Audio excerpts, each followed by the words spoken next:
Hello student, welcome to my YouTube channel EduSkill. Student, पिछले class में हमने किया था पॉलिनोमियल्स का एक्सरसाइज 2.2, जिसमें आपने क्वेश्चन फर्स्ट देखा था।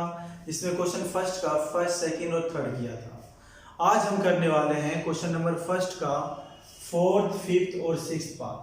अगर आपने फर्स्ट, सेकंड और थर्ड पार्ट नहीं देखा है तो लिंक डिस्क्रिप्शन में दिया हुआ है, जाकर देख सकते हो, या आप आई के बटन को दबाकर भी देख सकते हो। आप पहले वीडियो देख ले वो, जिसके बाद आपको क्वेश्चन को करने में डिफिकल्टी नहीं आएगा। ठीक है, तो देखते हैं क्वेश्चन। अब क्वेश्चन है आपका 4u² plus 8u plus 0 equal to 0 हमने लिख दिया। इक्वेशन एक्चुअल में आपका यहीं तक है। अब देखो इस इक्वेशन में क्या है, अभी तक आपने जितना इक्वेशन देखा था तीन फॉर्म था, x का भी था और c का भी था, बट इसमें नहीं है। तो अपने मर्जी से c वाला पार्ट गिवन नहीं है तो c वाला पार्ट को हम अपने मर्जी से लिख देंगे। c वाला पार्ट में कुछ ना दिया है तो उसको हम क्या ले लेंगे, 0। तो a का वैल्यू हो गया 4, b का वैल्यू हो गया 8 एंड c का वैल्यू हो गया आपका 0। ठीक है, इसके आगे हम देखते हैं, इसको हम क्या करेंगे, फैक्टराइज करते हैं। 4u² plus 8u equal to 0। तीन टर्म में नहीं है तो इस फैक्टराइज में क्या करो, आप कॉमन ले लो। कॉमन लेते हैं इसमें अगर आप कॉमन लोगे तो 4u कॉमन है। अगर 4u कॉमन निकालते हो और 4u से इसको डिवाइड करोगे तो 4 के साथ साथ u निकल गया तो आपको क्या बचेगा, u। और 8u को 4u से डिवाइड करोगे तो ये ओनली क्या बचेगा, 2। तो ये क्या आ गया आपका 4u equal to 0, u plus 2 equal to 0। तो ये आ जाएगा 0/4। तो u का वैल्यू आ गया 0। इधर आ जाएगा आपका प्लस में, इधर जाके क्या हो जाएगा माइनस। तो u का वैल्यू आ गया -2। देखो एक को इसमें अल्फा लेट कर लो, फर्स्ट वाले को हमने अल्फा लेट कर लिया एंड सेकंड वाले को हमने बीटा लेट कर लिया। अब क्या करो, आप फॉर्मूले पे इसको रख दो, जिसके कारण दोनों साइड आपका सॉल्यूशन सेम आएगा, तो इसका रिलेशंस निकल जाएगा। वेरीफाई कर लेते हैं। फॉर्मूला था इसका alpha plus beta minus b/a। Alpha का वैल्यू है आपका 0 और बीटा का वैल्यू है -2, और माइनस b/a माइनस b का वैल्यू है आपका 8 और a का वैल्यू है आपका 4। इसको सॉल्व कर लो, -2, तो -2 इक्वल टू -2। दोनों साइड आपका इक्वल आ गया, माइनस से माइनस कैंसिल हो गया। अब इसका प्रोडक्ट निकाल लो, alpha into beta c/a। Alpha का वैल्यू 0, बीटा का वैल्यू -2 और c का वैल्यू भी आपका क्या है, 0 एंड a का वैल्यू कितना आपका 4। तो किसी नंबर को 0 से मल्टीप्लाई करोगे 0, तो 0/0।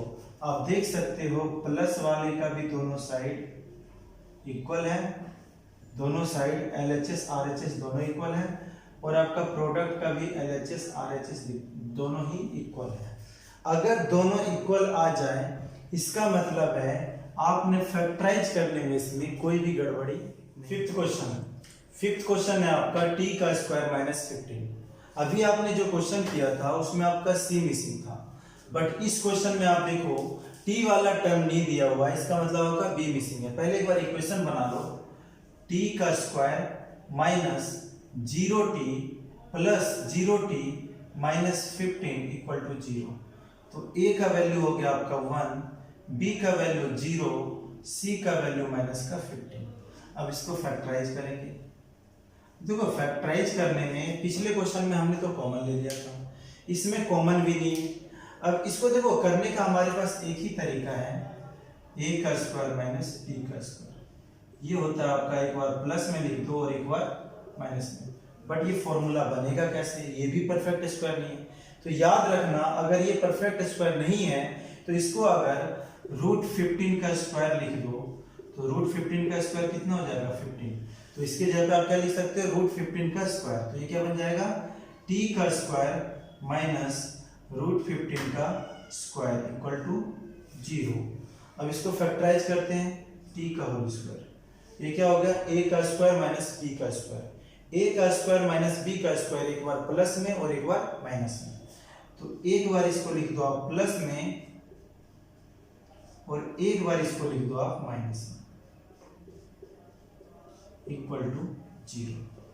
तो एक बार इसके साथ 0 और एक बार इसके साथ 0, t plus root 15 equal to 0, t minus root 15 equal to 0। तो t का वैल्यू आ गया माइनस का रूट 15 और ये आ जाएगा t का वैल्यू 15। ये माइनस में आ गए प्लस में, एक को अल्फा लेट कर लेंगे और दूसरी को हम बीटा लेट कर लेंगे। तो देखते हैं, पहले वाले को आपने अल्फा लेट किया तो अल्फा का वैल्यू माइनस का रूट 15 एंड बीटा का वैल्यू आ गया आपका रूट का 15। अब इस पे हम फॉर्मूले लगाते हैं, फॉर्मूला लगाकर इसको वेरीफाई करते हैं। Verify alpha plus beta minus B by A. Alpha का वैल्यू है माइनस का रूट 15 और बीटा का वैल्यू है आपका 15 और minus B by A. B का वैल्यू क्या है आपका 0 और ए का वैल्यू है आपका 1। तो प्लस माइनस कट गया, 0 इक्वल टू 0। LHS RHS के इक्वल है। दूसरा हम निकालेंगे, फर्स्ट हमारा ये निकल गया, दूसरा हम इसका प्रोडक्ट निकालेंगे। Alpha into beta C by A. Alpha का वैल्यू है आपका माइनस का रूट 15 और बीटा का वैल्यू है रूट 15।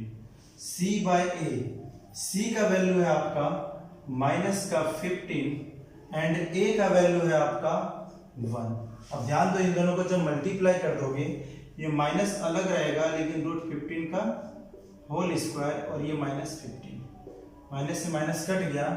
अब रूट से रूट भी कट जाएगा तो ये कितना जाएगा 15 इक्वल टू 15 और दोनों साइड अगर इक्वल आ गया तो ये भी आपका क्या है इक्वल है। अगर ये भी इक्वल आ गया, ठीक है। अब आगे देखते हैं नेक्स्ट क्वेश्चन। अब 6th क्वेश्चन आपको दिया हुआ है, इसमें कंपेयर करके पहले आप a, b और c निकालो।